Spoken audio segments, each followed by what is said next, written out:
Yo, what's poppin', everybody?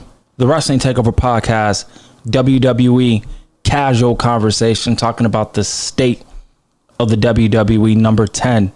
Let's get right into it. We got a lot to talk about. Hopefully you guys enjoy. Welcome to... You're listening to the Wrestling Takeover. What is your name? With your host, Jordan Turner, who's always going to keep it real. Come on, King. Inside and outside the ring. Let me make myself clear. He's got the fans behind him, King. It's time to take over, King. Are you ready? He's all fired up now, King. The Takeover. Let's go.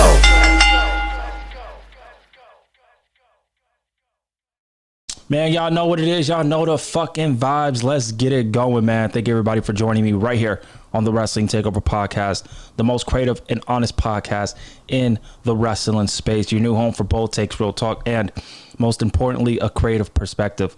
Press that subscribe button on YouTube. Tap in on Apple Podcast and Spotify. Rate the podcast 5 stars on Apple Podcast and Spotify. But if you guys are only listening to the Audiomation podcast, the audio form based podcast of the Wrestling Takeover on YouTube, like I said, hit that subscribe button, leave a comment down below. Let me know what you guys think of this episode here, and also leave me a thumbs up. Spread the word of the Wrestling Takeover podcast, because remember, word of mouth goes a long way. Let's get right into it, man. The state of the WWE Casual Conversation, number 10. We're laid back, we're chill. We have a smooth, mellow type of episode. All right. If you're new to the Wrestling Takeover podcast and you're just finding me, again, I'm your host, Jordan Turner, and I give you all things WWE real talk, right? We keep it 100% of the time. We talk about WWE 24/7, 365 days a year. Y'all know what it is. So if you guys love the real talk, if you guys love somebody that is just brutally honest, unfiltered, you love that creative spin, we're going to get into fantasy booking over here. Nobody does fantasy booking creativity better than me. Tap in to the Wrestling Takeover podcast. Let's get right into WWE Crown Jewel. We're going to kick things off with WWE Crown Jewel on the state of the WWE Casual Conversation. So I know there's been a lot of rumblings. There's been a lot of people giving their 2 cents, giving their opinion on, Crown Jewel. We actually have 6 matches on the show. It's pretty surprising, right? Because we typically see WWE have a 5-match type of format. Now we have 6. I don't know if this is going to be a one-time deal. I don't know if this is going to be a permanent thing. But a lot of people within the wrestling space has been giving their 2 cents about how WWE needs to implement and apply more than 5 matches on a Premier Live event. Here's how I'm looking at it from my point of view. People might think differently, and if you think differently, that's totally understandable. I would love if 6, 7, 8 matches are on a Premier Live event. I really would. But if the matches don't call for it to be on the pay-per-view, don't put it on the pay-per-view. Don't. And people really, I feel like people are really missing the point in the core value and the overall, I would say, perspective that WWE is building up Raw and SmackDown to be just as important as a Premier Live event. Like, for example, we got a couple of title matches taking place on Friday Night SmackDown. Now, me personally, this is the Night of Champions pay-per-view this weekend. The matches that are going to be taking place on SmackDown with the Women's World title, the Tag Team titles, the Women's United States title, those matches I do feel deserve to be on Night of Champions. That's the thing. But WWE sees it a little bit differently. They want to build up a SmackDown to be as important or just as important as Night of Champions. That's what I want. I want people to really understand that. You know what I mean? Teach their own. But WWE does need to build up Raw and SmackDown to be appointment TV. Because if they're not appointment TV and all we're waiting for is the pay-per-views and nobody really watches Raw or SmackDown, then what are we doing? You understand? So it is what it is. But listen, we got Night of Champions. We got 6 matches on the dot. Let's get right into the preview predictions. Rampant preview predictions. So let's get into it. We're going to start with Sami Zayn going one-on-one with Karrion Kross. Karrion Kross has had a meteoric rise in terms of fan reception. And I really think it took off after that promo that Karrion Kross cut with Scarlett by his side, of course, where they were in the locker room or so, and he had a microphone, he was sitting down, and he was being real, raw, authentic. That's what you get on the Wrestling Takeover podcast. You get that real, raw, and authentic type of feel each and every video. So tap in and subscribe. But listen, Karrion Kross, he cut that real authentic promo, and it got over tremendously with the crowd. It got over tremendously.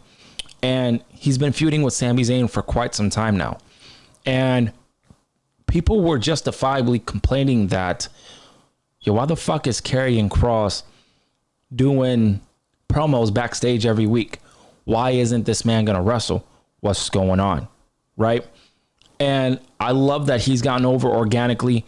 People genuinely want to see Karrion Kross succeed in the WWE. I believe he signed a new deal. I'm not sure. Might be wrong on that. But hopefully he remains with WWE. Hopefully he signs a long-term deal. I think he's very valuable. Him and Scarlett as a duo, I do think they're real valuable to the WWE. And I think this match is going to be great. Now here's the problem. You give Karrion Kross the win, or do you give Sami Zayn the win here? Sami Zayn, I feel like, is in a underdog Bryan Danielson type of story that is going to start, where Randy Orton, CM Punk have mentioned that, Sami Zayn is definitely a future world heavyweight champ. Okay. So I feel like we're going to start seeing blossomness of that with Sami Zayn. He's got to get some wins under his belt. But at the end of the day, though, I do feel like Karrion Kross does need this win. I'm going to go with Karrion Kross. I think he's going to defeat Sami Zayn, and it's going to make Sami Zayn think and monitor what Karrion Kross has been saying about him. Like, you need to change up your gear. You need to change up your facade, your persona. Whatever you're doing right now ain't working. You need to change that. And it's going to even intensify if Sami Zayn does lose here. I think Sami Zayn should lose because it's going to continue to evolve his character and the story that Sami Zayn is eventually going to tell. So I'm going with Karrion Kross. Let's move on with Rhea Ripley and Raquel Rodriguez. I don't really care about this match, if I'm going to be real with you guys. I don't really care. To all the people bitching, because that's what y'all motherfuckers were doing. Y'all were bitching. Oh, Rhea Ripley's always in the title scene. Woo-de-woo. Now, guess what? She's not. She's in a feud with Raquel Rodriguez. Do you guys care? Do you guys care? I never take personal jabs at pro wrestlers. That's not what I do. That's not how I'm wired. I ain't doing that shit. I'm speaking from a character, what I see on television type of perspective. I think Raquel Rodriguez is great. She has potential. But WWE does not see her as they do a Rhea Ripley. Now, Raquel Rodriguez should get some wins underneath her belt. I believe she will be having a future tag team partner, and I believe that partner will be Roxanne Perez, which I will do an incredible fantasy booking. Y'all should stay tuned to that later on in the video. I am going to put my creative cap on, put my crown on, have the pen, and I'm going to get to writing, talking about a storyline with Roxanne Perez and Liv Morgan. So stay tuned to that. But, who's got to get this win. I think Raquel does need to get this win here, but we all know if you take out the babyface before the pay-per-view, the babyface is going to get the win at the end of the day. And I believe that's what's going to happen. And I do believe that Rhea Ripley is going to get this win. So I'm going to go with Rhea Ripley. So I got Karrion Kross. I got Rhea Ripley. We're going to move on with Jacob Fatu and Solo Sikoa. Come on, bro. I have really been liking the story with Solo Sikoa and Jacob Fatu. We know Jacob Fatu a real one. You feel me? We know Jacob Fatu a real one. I think he needs to go on a dominant run similar to Gunther as the United States champion, even though Gunther did win the IC title. But if Jacob Fatu was going to lose, he should lose to Solo Sikoa. I don't think that's going to happen, though. Then again, he just got the title. So I'm going with Jacob Fatu. I hope this feud continues into SummerSlam. I have really been liking what we've been seeing with Jacob Fatu and Solo Sikoa coming into his own as not only a heel, but just a character in general. You feel it. You see it. He's getting confident and more confident. I'm vibing with it. But I'm going to go with Jacob Fatu retaining the U.S. title. Let's move on to... we got to go talk about Jade Cargill, man. I got a fantasy booking scenario, creative idea with Jade Cargill, Naomi, and Bianca Belair. Stay tuned for that. But I want to give my predictions here. This is the most pressure building match for Jade Cargill's career. Is Jade Cargill's career on the line here? No. But for people to really want to take her seriously, she better have a great performance against Asuka.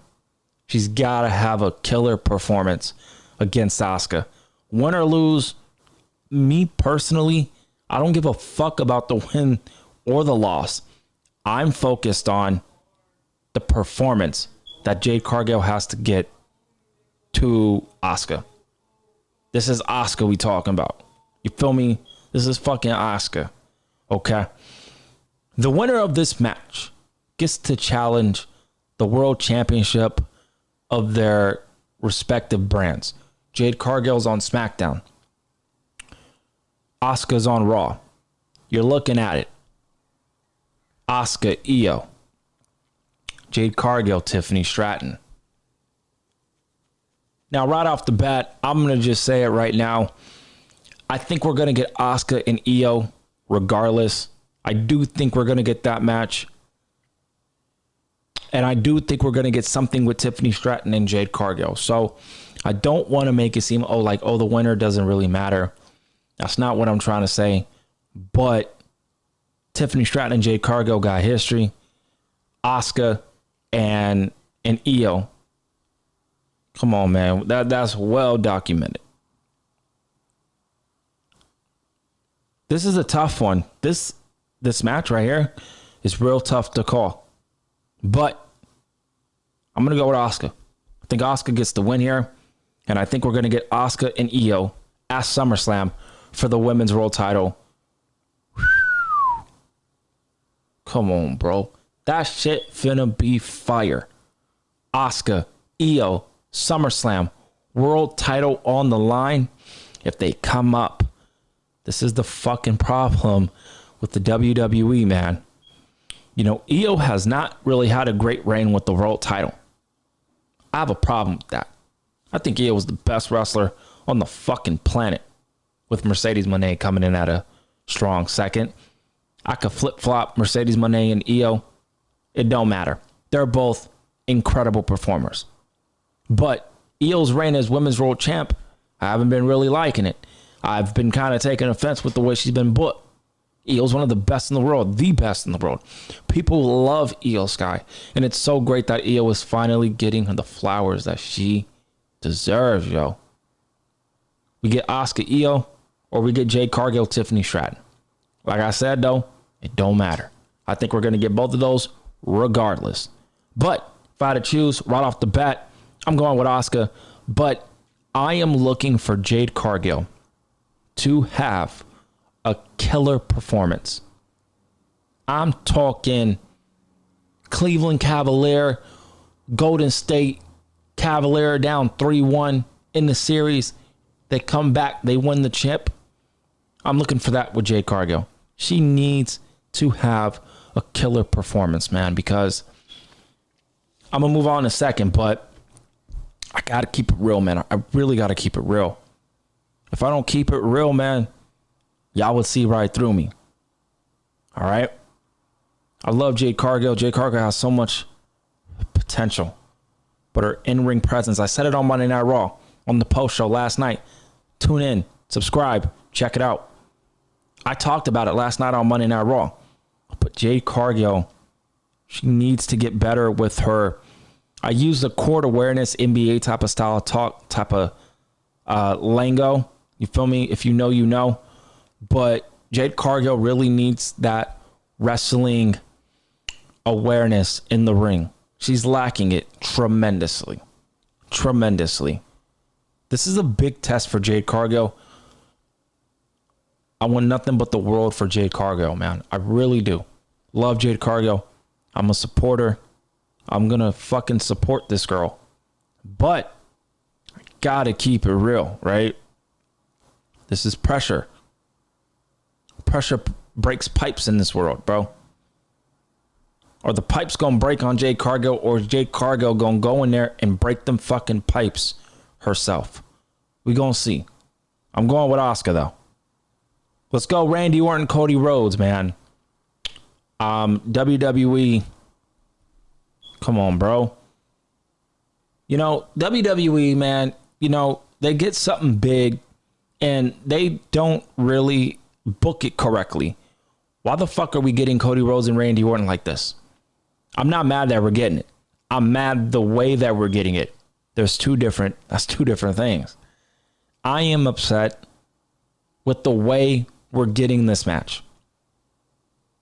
I thought we were going to get a long-term, drawn-out story. Now, we still will get that, but I thought that was going to be the first thing that they do. Now, when I looked at the bracket, I said to myself, yeah, WWE's not passing up on Cody Rhodes and Randy Orton. That just was not going to happen. And look what happened. That's exactly what we're getting. I'm cool with it.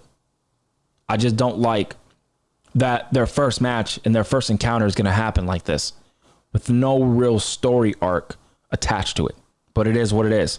The winner of this match, I am going with Cody Rhodes. Cody Rhodes will get his rematch with John Cena. Speaking of John Cena, I do see John Cena retaining here, and we're going to get Cody Rhodes and John Cena at SummerSlam. This just goes hand in hand here. It is what it is. Got Cody Rhodes winning the King of the Ring, and then I got John Cena retaining in a classic against CM Punk, one of his greatest rivals, top 3 greatest rivals in WWE history with John Cena and CM Punk. So my predictions are follow: John Cena, Asuka, Jacob Fatu, Cody Rhodes, Rhea Ripley, and Karrion Kross. Let me know how y'all feeling about it. Let me know your preview predictions in the comments down below. Let's get into this fantasy booking. I got 2 fantasy bookings that I want to talk to y'all about. We're going to kick it off with Liv Morgan. Now, Liv Morgan has, in my opinion, has been doing the best work. I swear to God. I kid you not.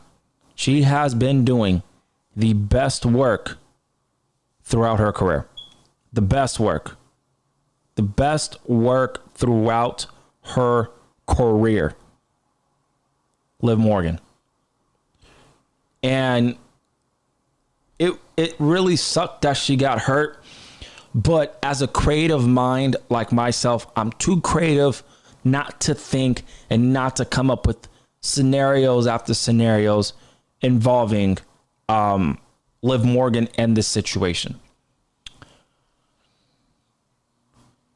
Liv Morgan and Dominic Mysterio.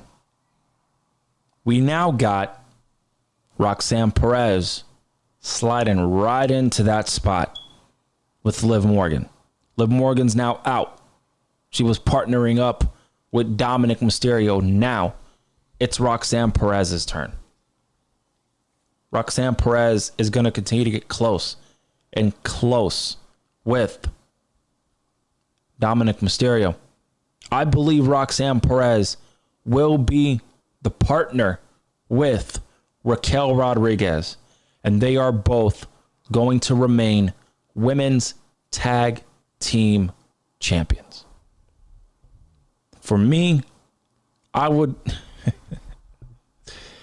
personally get rid of them, but it is what it is. We're here now.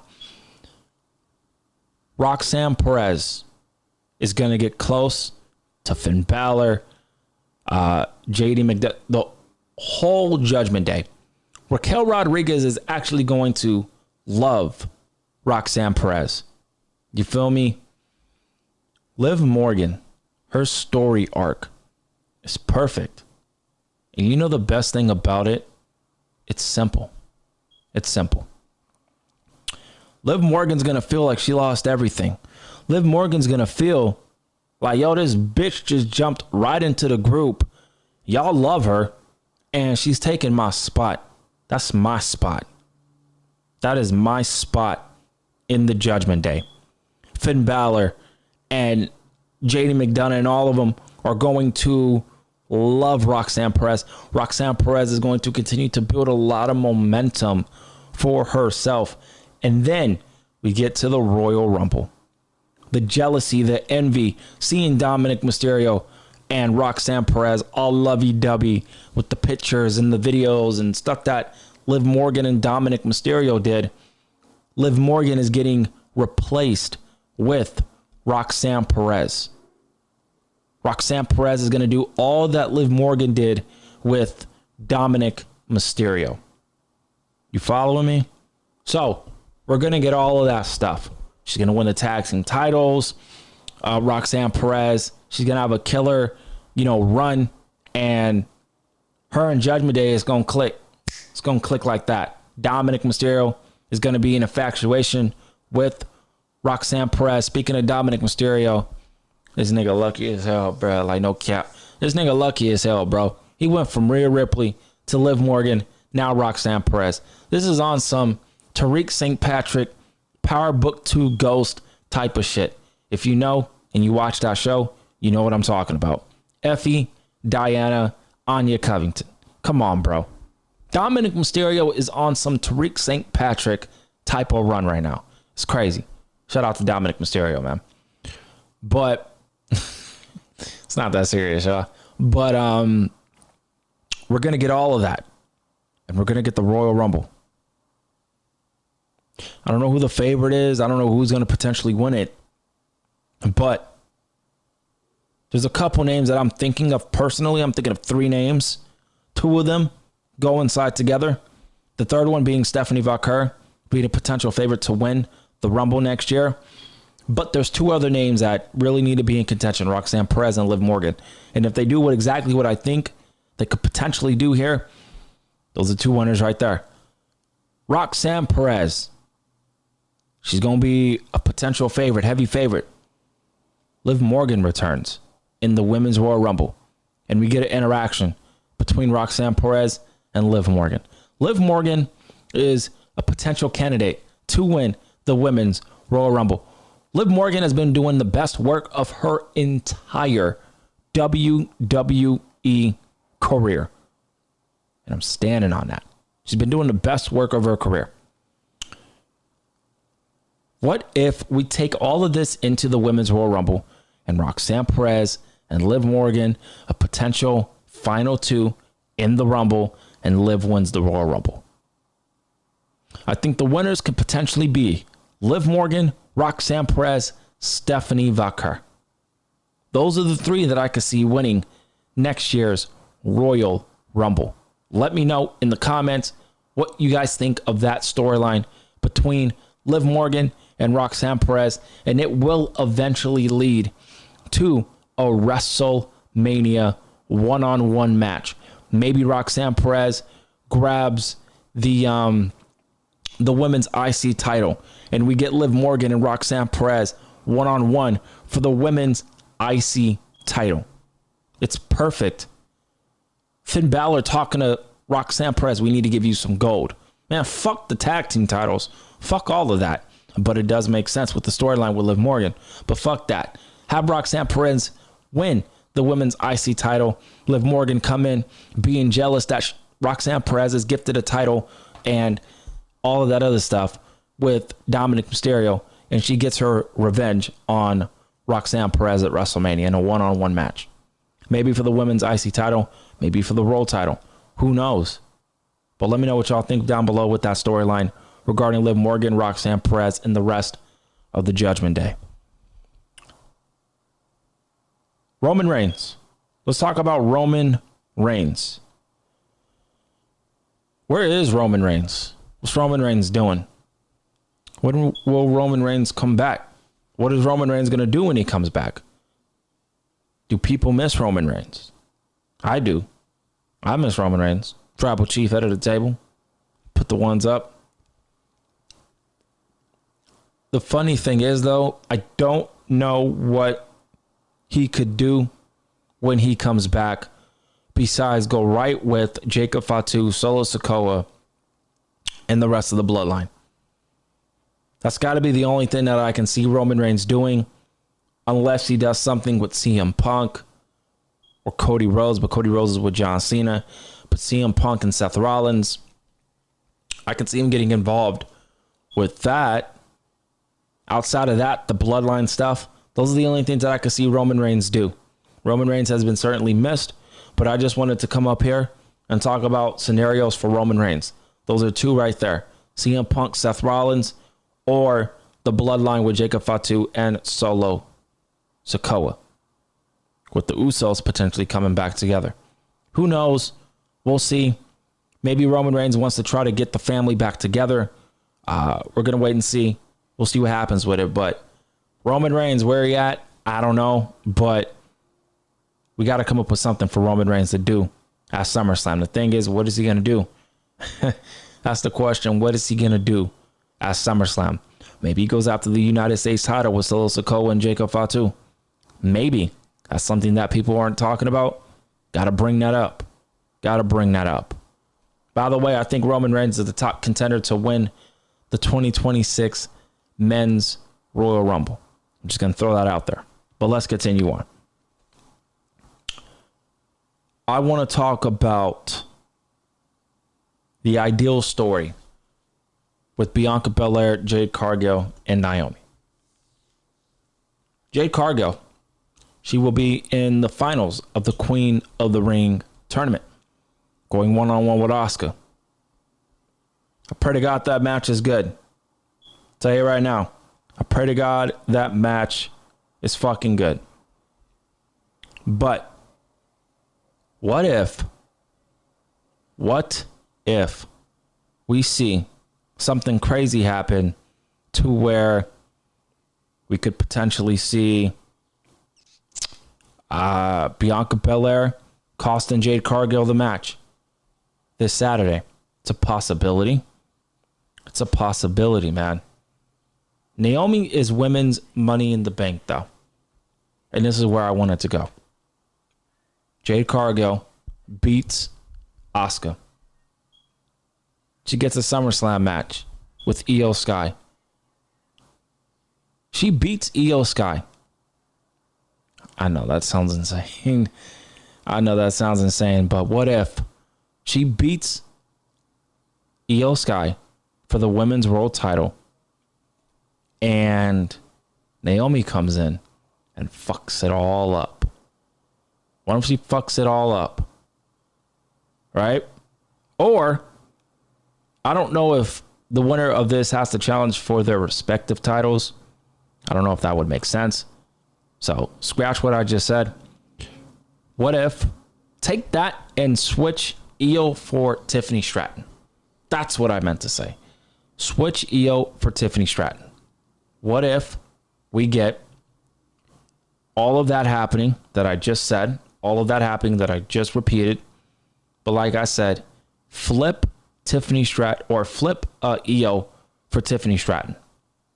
Can you imagine if we get something crazy like that to where we have Jade Cargill, she goes to SummerSlam, she beats Tiffany Stratton for the women's world title, and Naomi comes in and screws her over, beats Jade Cargill in seconds to win the women's championship. WWE really needs to consider that an option. They need to consider that an option. At the end of the day, though, Naomi needs to win the world title. She needs to win the title. And the best way for her to win that title is having Jade Cargill shockingly beat Asuka, advance to SummerSlam, face Tiffany Stratton, somebody that she has faced before, and wins the championship. And then Naomi immediately comes in, screws over Jade Cargill, and takes the title away from Jade Cargill. I mean, that sounds like a plan to me. Then we could still get Io and Asuka. And here's the thing. I still think we can get Jade Cargill and Tiffany Stratton. That's what I'm saying. We could still get both of these matches. And they can happen exactly how I just laid out to you. We'll see. But I think Naomi screwing over Jade Cargill makes a lot of sense. Jade Cargill winning the title and then Naomi screwing her over by beating her and becoming the new world champion. This entire situation needs to involve Naomi. It needs to be built around Naomi. And then we can get a feud, a triple threat feud between Cargill, Bianca Belair, and Naomi. Speaking of Bianca Belair, I do miss that heel turn. I would love to see a Bianca Belair turn heel in the near future. So it's going to be interesting, and I can't wait to see what's going to happen here. I will be talking about Evolution at a later date. I want to see what the card could potentially look like, and I'll give my 2 cents on that as we get closer to Evolution. But ladies and gentlemen, that is all I got for you guys today on the official state of the WWE Casual Conversation number 10. We talked about a lot of things today. WWE Crown Jewel, a storyline with Liv Morgan and Roxanne Perez in Judgment Day. Roman Reigns, what's going to go on with Roman Reigns when he returns? What is he going to do? And then an ideal storyline with Jade Cargill, Bianca Belair, and Naomi. I want to end it with this, though. Before I go, I completely forgot about it. Seth Rollins. Seth Rollins, there's no doubt about it. This man is going to successfully cash in, and he's going to be a champion. Now, is he going to be the world champion, or is he going to be the WWE champion? Ladies and gentlemen, I'm here to tell you, do not be surprised if Cody Rhodes beats John Cena at SummerSlam, and then Seth Rollins makes his way down to the ramp and beats Cody Rhodes for the WWE title. Don't be surprised. Don't be surprised. He might do that with Gunther as well, but the story with Cody Rhodes and Seth Rollins is so well documented. Seth Rollins doing that to Cody Rhodes would be icing on the cake. It would be perfect. Triple H, Michael Hayes, WWE Creative, whoever is listening, because I know someone's listening. Whatever you're going to do, whatever you're planning with Seth Rollins, have it be with Cody Rhodes. Cody Rhodes beats John Cena at SummerSlam, wins the title. Seth Rollins comes right in and screws over Cody Rhodes by defeating him and taking the title away from Cody Rhodes. It's perfect. And then CM Punk can slide right on in. CM Punk can win the Royal Rumble. Follow me here. He can win the Royal Rumble, and we get Punk and Rollins for the WWE Championship at WrestleMania. Punk, Rollins, let's do it. Let's do it. It's perfect. It's perfect. So let me know what y'all thinking down below in the comments down below. There's a lot going on. There was a lot to talk about today. I appreciate everybody's tapping in to this video / audiomation video here for you guys today on the Wrestling Takeover podcast. Thank y'all for joining me. Subscribe, comment, spread the word of the Wrestling Takeover podcast, and also follow me on Twitter at JT Takeover and also on Instagram at the Wrestling Takeover. Appreciate y'all kicking it with me. I'll see y'all tomorrow, man. We are going to talk about the Mount Rushmore. I wanted to talk about this real quick.